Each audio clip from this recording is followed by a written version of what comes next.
But yeah, so I think we're gonna move on to some Brexit workers' rights updates, things like that. So there's a article published by the Financial Times. I believe it was sometime this week, and it was speaking about basically the business sector is trying to basically cut out some worker protections which are enshrined into EU law. So this includes the 48-hour work week, and as well as tweaking rules around rest breaks and not including overtime pay when calculating holiday pay entitlements.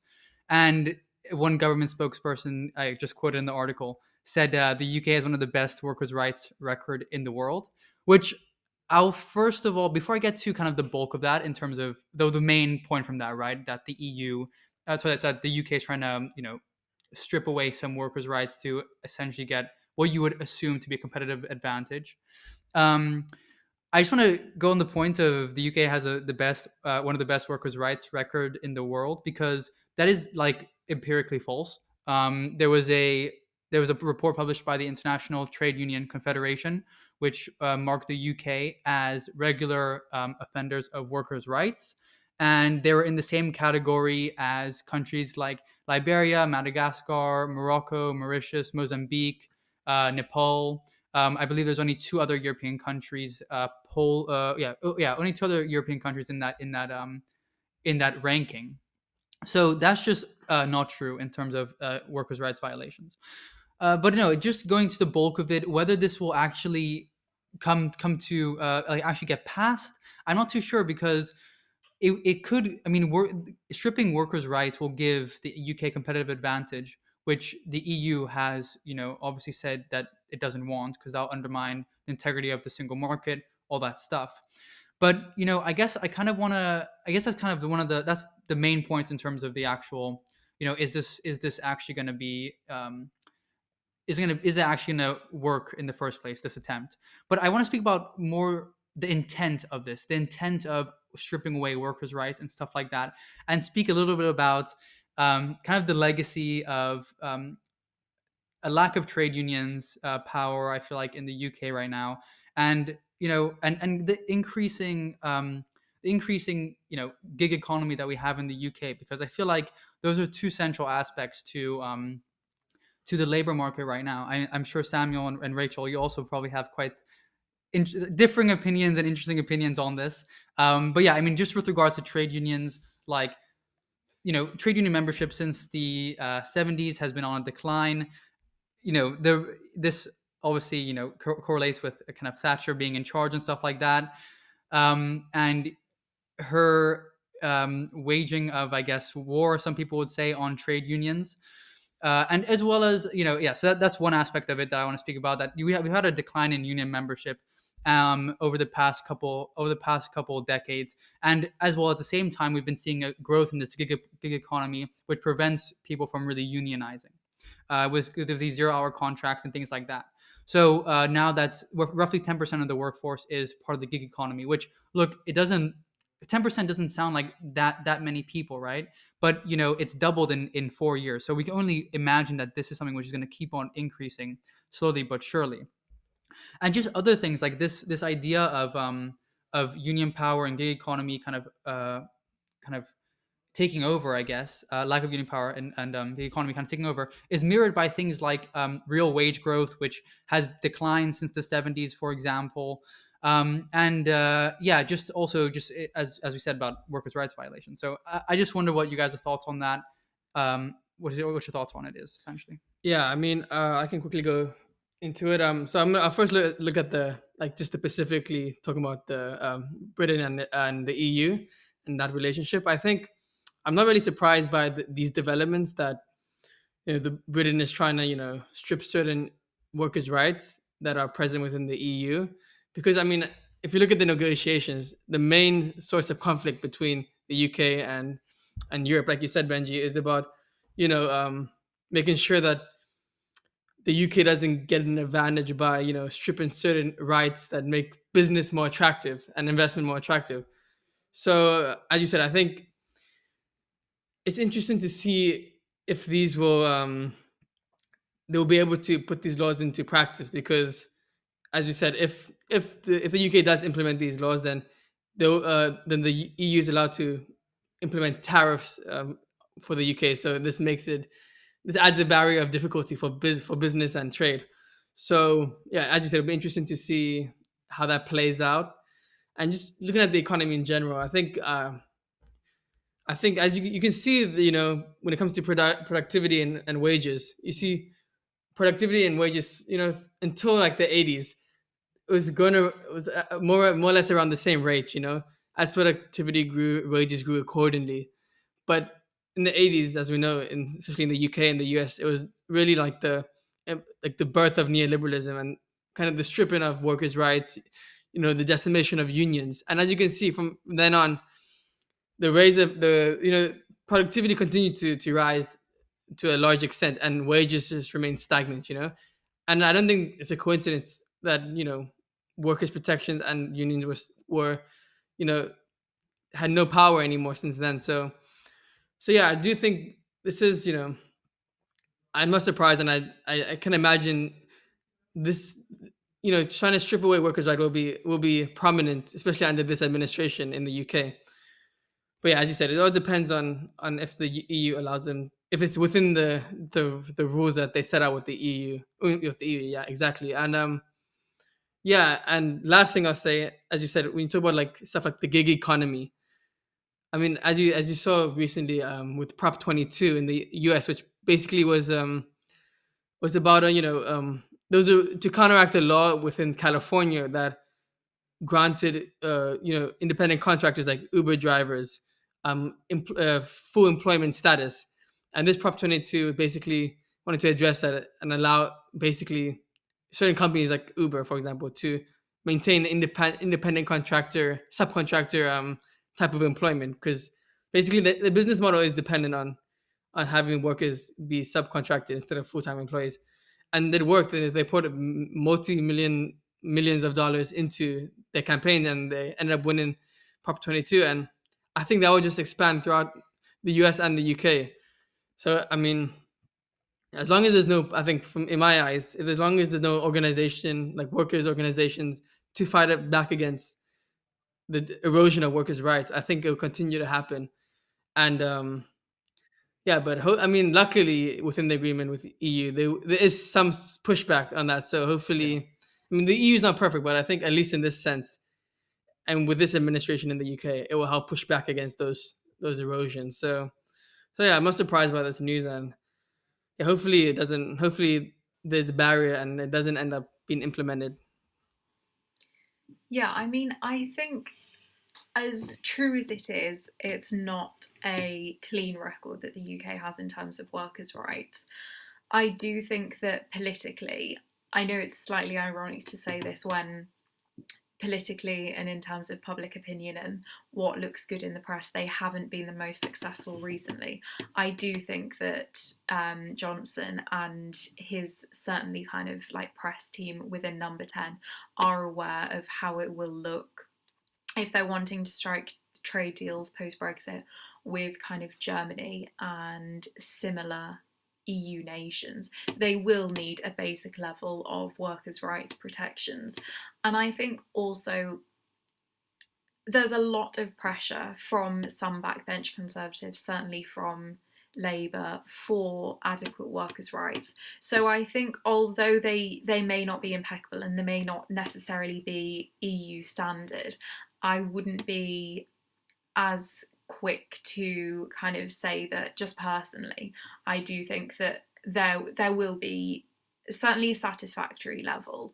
With that being said, I think that a key exemption of them will be this gig economy and the informal economy, with what you mentioned in terms of Uber and similar company lawsuits and such.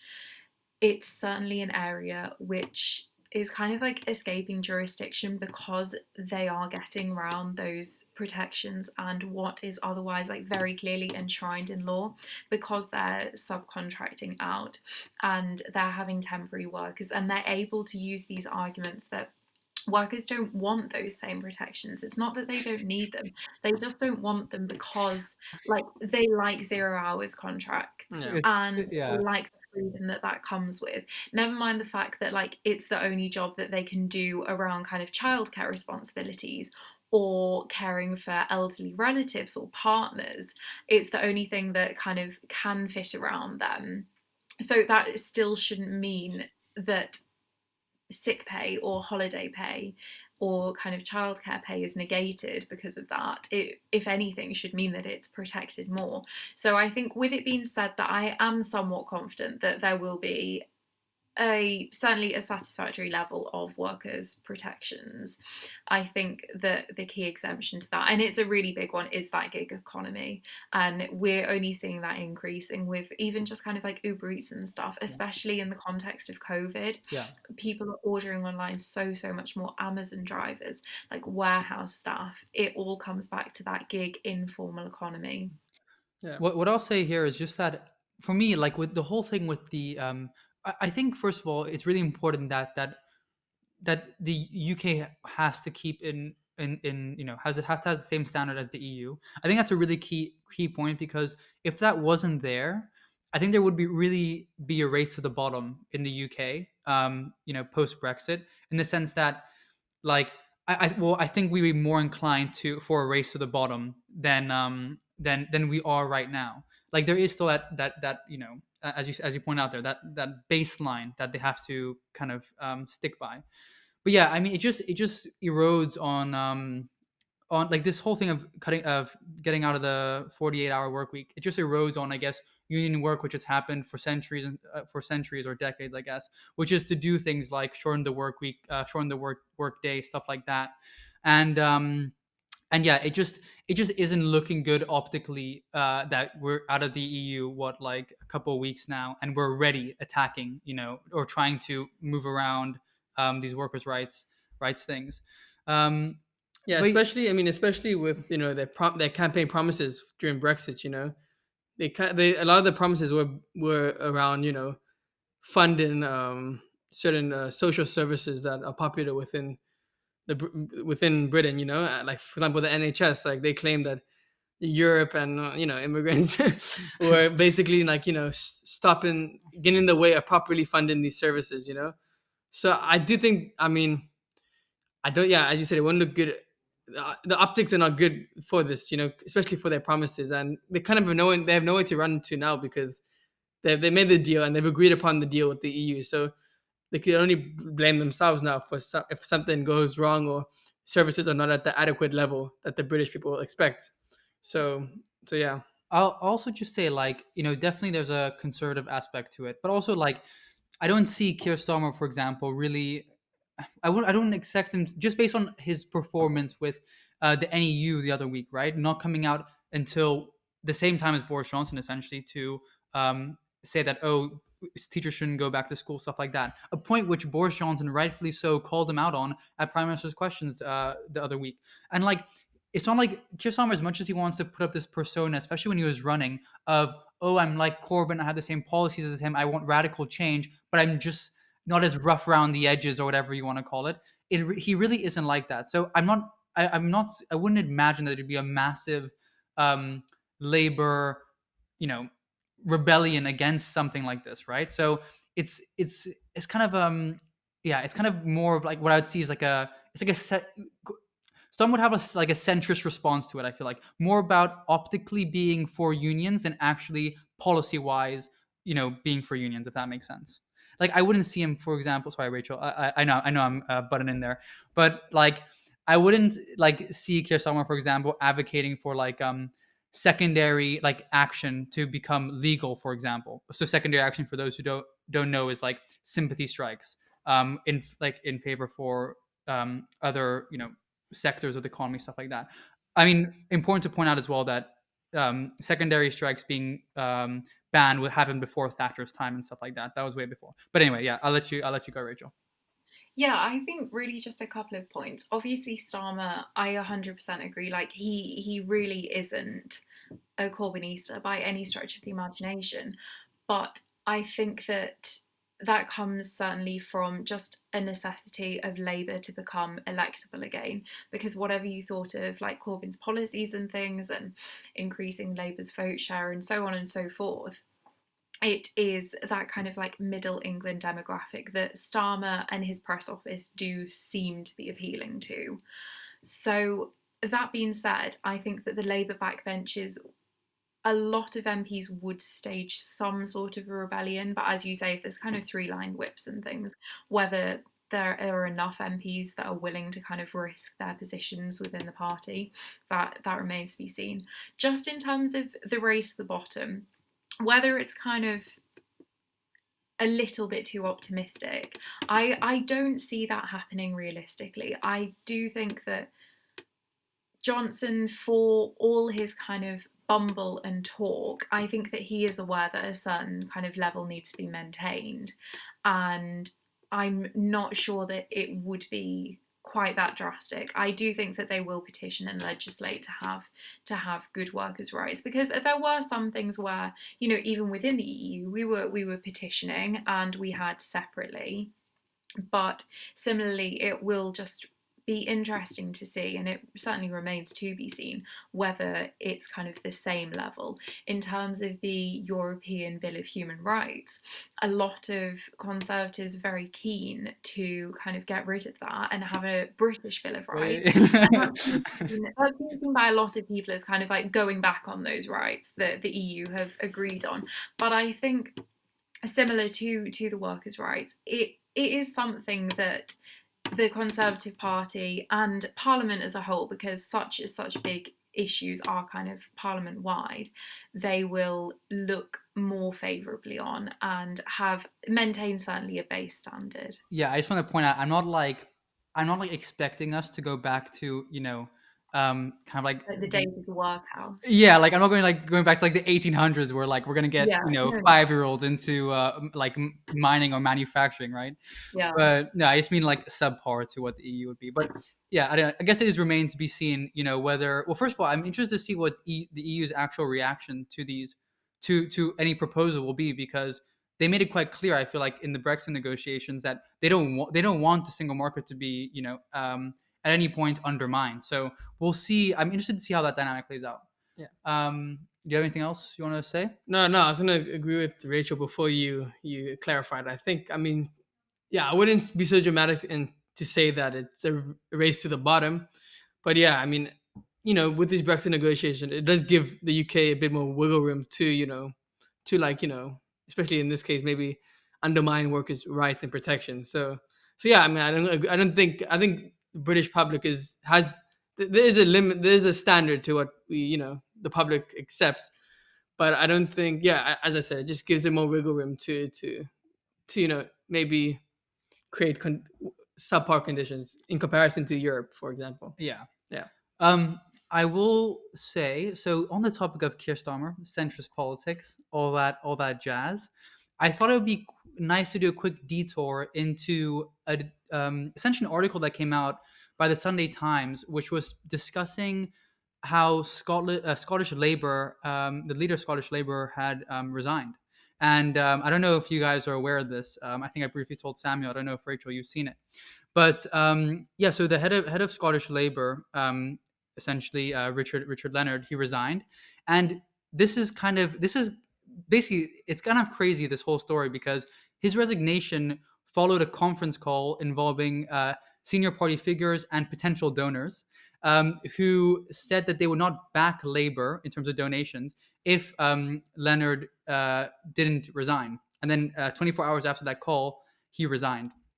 So I think this is significant for a number of reasons. First of all, the idea of having people like Angela Rayner, Keir Starmer in these different calls, dictating to Scottish Labour, or kind of trying to coerce them into taking certain actions, is definitely like interesting in its own right. Like they shouldn't. What Scottish Labour, although you should say that it's not doing well. For example, they shouldn't really be kind of influencing what they're doing, because it's devolved, or at least somewhat, if I'm not mistaken. Secondly, the idea of donors dictating party leadership, or the fact that or something along those lines, is really a bad look for Labour and Keir Starmer in general. And it goes back to what we've spoken about previously, about Keir Starmer being like similar to Blair in some ways with regards to private donors and things like that. Keir Starmer, we know, was looking to raise £5 million for election funds, things like that, and he was going to old donors from the Blair era to try get this money. And yeah, it just and this is also following unions like Unite, which have cut labor donations by 10%. And so the whole shift away from kind of more organized labor donation and grassroots donation to more private donations doesn't fit well with a party whose identity should be based around protecting workers, right? So it just goes into the hypocrisy of kind of Keir Starmer, and I guess in some sense, some of the left or some of those who are fanboys of Keir Starmer and kind of his more centrist politics or right-leaning politics, however you want to characterize it, who don't want to criticize him for taking private donations, but have no problem criticizing the conservatives for it, right? Like, you have to be fair in that regard. Like, I don't like when conservatives take, big money private donations, at the same way that Keir Starmer should not be relying on that to fund his campaigns and things like that. So yeah, just wanted to point that out. I don't know if you guys have any opinions on it. Yeah, I think it's interesting because obviously those donations do go to something that, like, your average kind of Labour voter would find effective, in saying that without that money they can't operate the campaigns and they can't send that money to those kind of swing seats and constituencies, whether that's trying to regain that red wall that's now the blue wall and things like that. So as much as it's not maybe a nice thought to think of these very well-off people at dinners kind of sending checks to the parties, it is part of the UK political system. And unless the Electoral Commission kind of like set up or further the calls that they've already made for like a completely transparent kind of state-funded political regime, then you will always have those donations. But I do agree. I think Labour members need to be more vocal in calling Starmer out for that, and that example especially, because they're certainly very keen to with the Conservative Party, and rightly so. It's something that just needs to be in the public eye. Who is donating? Why is that? And do they have hidden agendas? And are those agendas then suddenly becoming government policy, like a few months down the line, coincidentally? So it's certainly something I think that isn't covered enough in the media, and that's a whole other conversation to have. Definitely. But yeah, it's interesting. Yeah. Yeah. I do understand Rachel's point of view. I mean, talking about like the reality of campaign funding, and in the current system in the UK, I guess it is the easier way, I suppose, to fund different the Labour Party as a bigger party, but also the municipalities and local elections. But yeah, I mean, and from my point of view, I think, I mean, you can say what you want about Corbyn and his policies, but you had a strong grassroots base, that I think, Keir Starmer should have at least tried to build upon that, maybe get people who perhaps didn't like Corbyn because of his, he's maybe more rough around the edges. Try to get people who like, maybe he's like more presidential style, and build upon that grassroots base, not just revert back to the Blairite days of just relying on big funders, because you did have a base of enthusiastic supporters. So I think you should have tried at least to compromise a bit to them, not completely, but somewhat, to try to keep them involved. But yeah, I mean, also talking about the realities of elections, I think this also goes to a bigger topic of the compatibility between democracy and capitalism, because when you have a system like where a company's power gives them a seat at the table in governance, and then money really has an influence on the policies of both parties. And alongside money in politics, you also have money outside of politics. So say, for example, if there is a popular legislation that passes, or that wants to, that is like has the potential to pass, that for example, like increases labor protections or rises wages, like a company, a big, like a powerful company can just say, well, if you want to do that, then I'll just move my company abroad, and how many jobs are going to be lost because of that? And that kind of makes a lot of people in government reluctant to pass popular legislation. So money in and outside of politics does play a role. And the reason why these a lot of these companies have this power is because of capitalism. So I think there is something to be said about the our economic system and its relationship with democracy, because yeah, it is hard to depend fully on the grassroots campaign when the other party can just get millions from a donor. It's hard to compete with that, and I understand that. But yeah, I definitely think reforms need to be done in electoral politics, and try to do some sort of ban on money outside of politics. But also you have to look at the power structures within the society. Yeah, I'll just say quickly on the Keir Starmer point in terms of him not building on the grassroots. Like, 100% correct. And also, with Keir Starmer, we've had a exodus of labor, labor registered, labor members and things like that under his leadership. So it's not even that like he's maintained the base, right? He's like actively, that base has actually declined. So, and as a consequence of his lack of enthusiasm, I would say, or lack of stances, or lack of lack of just, I don't know, his policy proposals have just been very weak, or lack thereof any policy proposal, shall I say, apart from adopting Marcus Rashford's own campaign.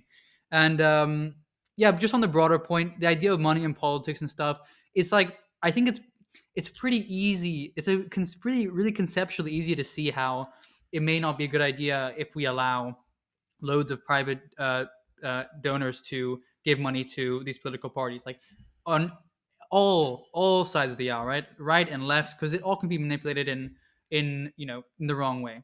So yeah, just I guess legislation towards that, or some way. Like, I see a lot of people, more right wing leaning figures, instead of saying they want to get money out of politics completely, they want to, I think, as you said, Rachel, like, make it fully transparent. And like, to me, that seems like such a weird half measure, because it's like, oh, we don't actually want to stop the funding which is making these parties do these certain things. We're just going to make sure that everyone knows who's donating to them. Like, it's not going to stop people from donating, right? It's just going to make it more clear who it is.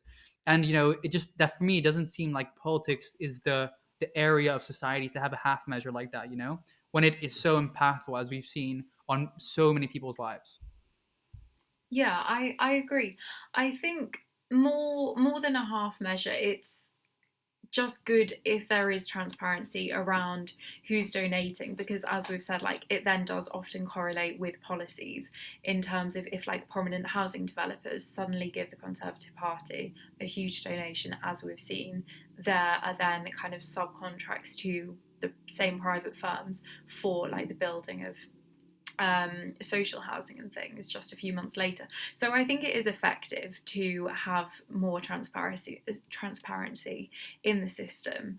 But yeah, I would agree, it's a very kind of tricky situation, because if you say that, okay, political parties, the only money that they can make is from, say, memberships and like small level kind of just double figure donations from the membership and membership fees, then there's this huge gap in the funding. And then if you say, well, that's plugged by the state, well, what about people that are just politically not engaged and they don't want their taxes to go on the campaign expenses of an MP kind of like 200 miles from where they live?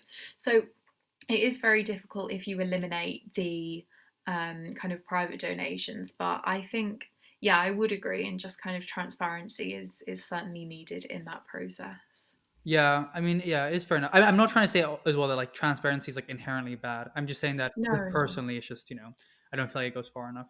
Yeah, I think it still doesn't address the issues of having to shape policy around donors, because you might like I mean, for example, in the U.S. There are websites that expose donors, and you can see who donates, but it still hasn't done much to address money in politics and that whole issue in America. So, but obviously, I mean, definitely wouldn't hinder those measures wouldn't hinder anything, and it would help. It would help towards better understanding donations. But yeah, as Benji said, maybe it should go further, in my opinion. But Yeah, before we go on to Samuel's kind of section as well, I'll come back to you, Rachel, as well, if you want to add something else just before we round this up. But I just also, would want to show, well, I guess discuss briefly that labor already has had a really bad, as we alluded to before, really bad, um, relationship with big private donors under the Blair era. And one really clear example of this was with the Cash for Honor scandal, which was in 2006, right? So I mean, I guess I was quite young when this all unfolded, but I can read back on it. And so in 2006, Blair got a bunch of money from £5 million, I believe, from these four wealthy business people, whatever it may be, and he nominated them all for peerage. And like that's an exact like that shows how the stuff can lead to how I'll give you a little bit of money, okay, you get this in return. It's a really clear example of that. And so yeah, just again, I would say if you're gonna be against money in politics and all that kind of stuff, then you must be consistent about it and just say and when the conservatives do it, that's bad. When Labor does it, that's bad as well. That's my final remarks on the For thing. sure. I'd say. For sure. Anything you else Yeah, want to add? I was just going to add in terms of cash for honors, like the only good thing that did come out of that was because there was like such huge public outrage with the peerage system and with the party donation system. The Independent Electoral Commission, a lot of the kind of donation rules and regulations we see now wouldn't have happened and wouldn't have been in place if it wasn't for what happened under Blair. So that's like one positive to come out of the situation. So you could, I suppose, legitimately assume that if there's like more similar outrages, then like further legislation Yeah. will be Yeah. in place. And whether that goes far enough is a kind of another topic, really. Yeah, that's true.